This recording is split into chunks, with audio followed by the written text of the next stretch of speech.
राहुल और उसकी बहन अन्वी को पुरानी और रहस्यमयी चीजों की खोज करने का बहुत शौक था। गर्मी की छुट्टियों में वे अपने दादा दादी के गांव गए।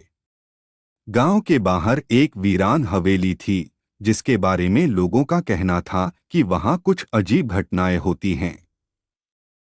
राहुल और अन्वी ने तय किया कि वे इस हवेली की सच्चाई जानने अंदर जाएंगे। हवेली टूटी फूटी थी, दीवारों पर दरारें थीं और पेड़ों की टहनियां हवेली को एक डरावना रूप दे रही थी। जब राहुल और अन्वी अंदर गए तो सब कुछ धूल से भरा हुआ था। अचानक अन्वी को एक पुरानी अलमारी के पीछे कुछ अजीब दिखा। वहां एक दरवाजा था, जिसे शायद सालों से किसी ने नहीं खोला था। राहुल ने हिम्मत जुटाई और दरवाजा खोला।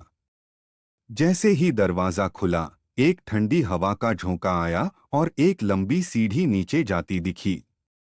दोनों ने एक दूसरे को देखा और धीरे धीरे सीढ़ियों से नीचे जाने लगे। नीचे जाने के बाद उन्हें एक बड़ा कमरा मिला। चारों ओर अजीब अजीब चित्र लगे थे और बीच में एक पुरानी लकड़ी की टेबल थी। टेबल पर एक पुराना सा किताब रखा था, जिसकी जिल्द चमक रही थी। अन्वी ने धीरे से वह किताब खोली। उसमें कुछ अजीब लिपि में लिखा था। जैसे ही राहुल ने एक शब्द पढ़ा, पूरा कमरा हिलने लगा और एक जोरदार आवाज आई, कौन है जो मेरे राज को खोल रहा है?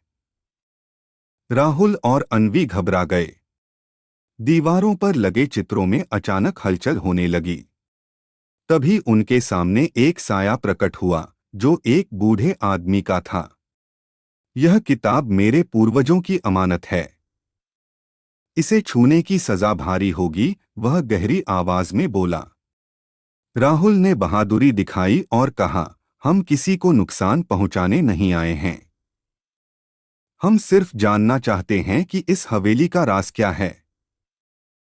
बूढ़े आदमी ने गहरी सांस ली और कहा, यह हवेली कभी एक महान विद्वान की थी, जिसने इस किताब में अनमोल ज्ञान छुपाया था। लेकिन लालचियों ने इसे हथियाने की कोशिश की, जिससे यह अभिशप्त हो गई।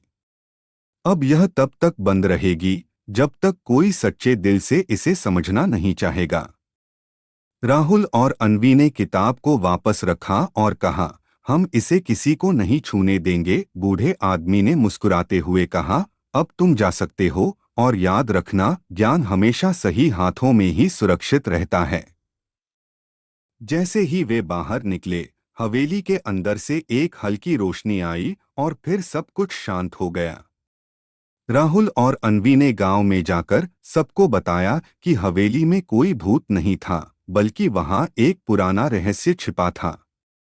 इसके बाद किसी ने भी हवेली को डर से नहीं, बल्कि सम्मान की नजर से देखना शुरू कर